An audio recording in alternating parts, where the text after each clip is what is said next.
General मस्टन, शुरुआत आपसे। अल मवासी, आप कितना बाय करते हैं इजराइल के इस प्लान को और इसका क्या असर देखते हैं? देखिए, अल मवासी का जो इजरायली प्लान है, मेरे को लगता है इसके कुछ कारण है। नंबर एक कारण यह है कि वहां पर शायद इजरायली इंटेलिजेंस को पता है कि उसके नीचे टनल्स नहीं हैं।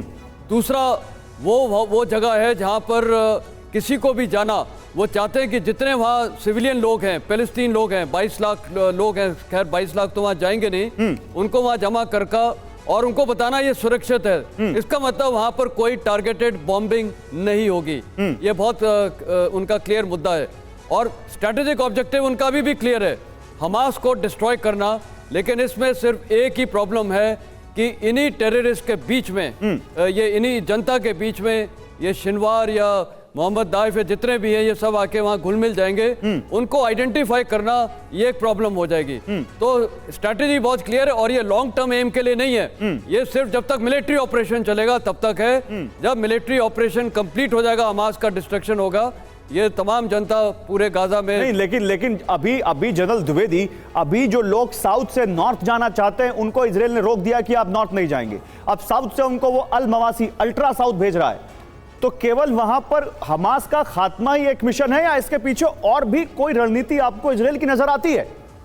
देखो गौरव, पॉइंट यह है कि सबसे बड़ी चुनौती इस समय इजराइल को है कि हमास और सिविलियन को कैसे अलग किया जाए। क्योंकि अगर ये इकट्ठे हैं और जो हमास की रणनीति है कि सिविलियन के बीच में लड़ना है, तो इसलिए क्या है कि सिविलियन की कैजुअलिटी बहुत ज़्यादा हो रही है। तो अभी वो एक सेफ जोन बनाना चाहते हैं। सेफ जोन में यानी कि जिसमें सिविलियन हो और हमास के वो जो आतंकी हैं वो उनको अलग किया जाए।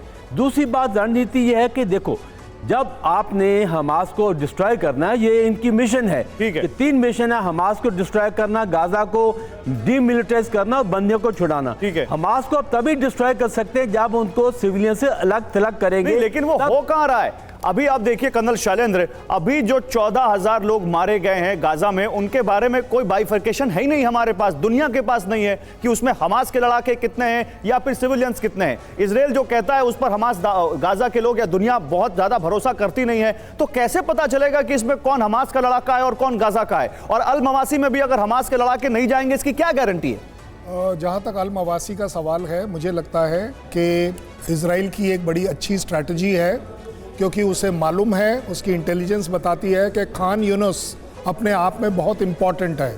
इस समय वहाँ पर जो तकरीबन पर स्क्वायर किलोमीटर की आबादी जो चल रही है, वो चल रही है 20 से 22 हज़ार प्रति स्क्वायर किलोमीटर, जो अपने आप में बहुत ज़्यादा है। अब अगर उसे वहाँ के हेडक्वार्टर्स और वहाँ का टनल नेटवर्क ऑपरेट करना है इजराइल ने डिस्ट्रॉय करने के लिए, तो उसके पास और कोई चॉइस नहीं है, क्योंकि नॉर्थ कहने के लिए क्लियर है लेकिन वहां सर्च अभी भी चल रही है। That is why they are not allowing कि साउथ वाले नॉर्थ में वापस आ जाओ। वो चाहेगा भी नहीं। वो एक दो तरह का प्रेशर बिल्डअप कर रहा है। एक, खान यूनिस में अपने लिए स्पेस क्रिएट कर रहा है, जगह क्रिएट कर रहा है कि देखिए, हमने ह्यूमैनिटेरियन ग्राउंड पर आपको यहाँ से हटाया है, आप हटें या ना हटें वो एक अलग बात है। साथ ही साथ पूरी की पूरी दुनिया के ऊपर एक प्रेशर क्रिएट होता है कि 1 किलोमीटर बाय 14 किलोमीटर के अंदर ये 20-22 लाख लोग कैसे आएंगे। सो इसको आप सॉल्व करिए।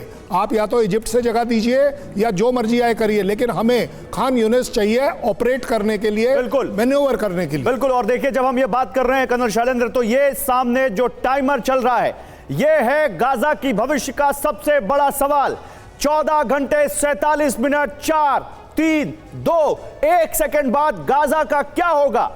अगले 15 घंटे बाद गाजा में क्या सीज फायर एक्सटेंड होगा या फिर एक बार फिर से इजराइल के सैनिकों की बंदूकें गरजेंगी, एक बार फिर से इजराइल के फाइटर जेट यहां पर बमबारी करेंगे?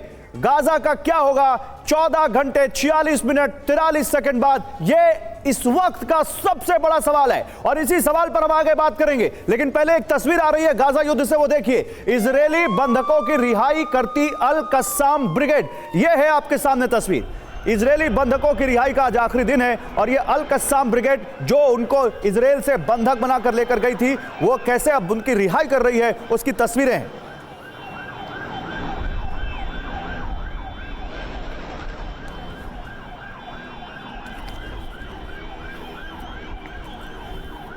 और वॉर में प्रोपेगेंडा कितना ज्यादा इंपॉर्टेंट हो चुका है या कितनी ज्यादा उसकी अब यहां पर जरूरत महसूस हो रही है इन लोगों को। आप देखिए, ये वो लड़ाके हैं जो इन बंधकों को लेकर गए थे बंधक बनाकर, अब वो मल्टी कैमरा से हर एंगल से अपने वीडियो बनवा रहे हैं और दुनिया को ये दिखाने की कोशिश कर रहे हैं कि कैसे इन बंधकों को रिहा कर रहे हैं। इंफॉर्मेशन वॉर जिसको कहते हैं, उसमें भी कैसे इन्होंने महारत हासिल कर ली है वो आप देखिए। अपना चेहरा नहीं दिखा रही है, अपना चेहरा नहीं छुप यहां पर दिखा रहे, लेकिन दुनिया को यह दिखा रहे हैं कि कितने ज्यादा ये इजरायली बंधकों की फिक्र करते हैं या उनको छोड़ने के लिए कैसे अपने वादे पर खरा उतर रहे हैं, ये जरूर दिखा रहे हैं। इसी बीच देखिए, बंधकों को लेकर लौटा इजरायली हेलीकॉप्टर दिखाते हैं आपको।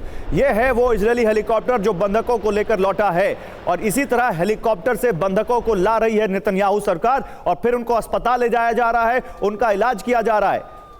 और रेड क्रॉस को जब हमास देता है तो हमास के बाद रेड क्रॉस को सौंपे जाने के बाद वो फिर इजराइल की सेना को सौंपे जाते हैं और इजराइल की सेना फिर उनको अपने देश लेकर आती है। ये पूरा प्रोसेस है, सीधे हमास इजराइल की सेना को नहीं देती। रेड क्रॉस इसमें बहुत अहम भूमिका निभाती है और बंधकों को लेकर रेड क्रॉस पहले हमास से आती है और फिर इजराइल को देती है। बंधकों की रिहाई, जनरल मस्टन, आपको लगता है अब सारा ये गाजा युद्ध इसी पर टिका हुआ है? बंधकों की रिहाई जब तक चलेगी तब तक हमास के लड़ाकों की सांसें चलेंगी। गौरव, आपने बहुत अच्छा सवाल पूछा, अगले 15 घंटे के बाद क्या? हाँ, और वही आपका सवाल है। मेरे को लगता है, देखिए, दो ऑप्शन है। एक तो है ये बंधक की लड़ाई चलती रहेगी, मतलब रिलीज की, और सीज फायर एक्सटेंड होने की पूरी संभावना है, और दूसरा मिलिट्री ऑपरेशन रिज्यूम होगा।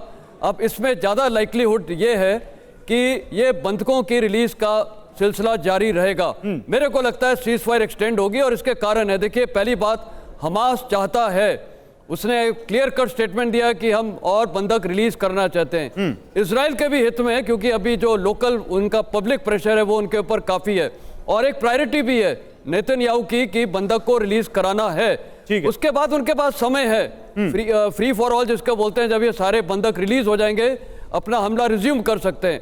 तो ऑप्शन 1 बेटर है, ऑप्शन 1 बेटर है, ठीक है। लेकिन उन लोगों का क्या करें सर जिनके पास कोई ऑप्शन ही नहीं है?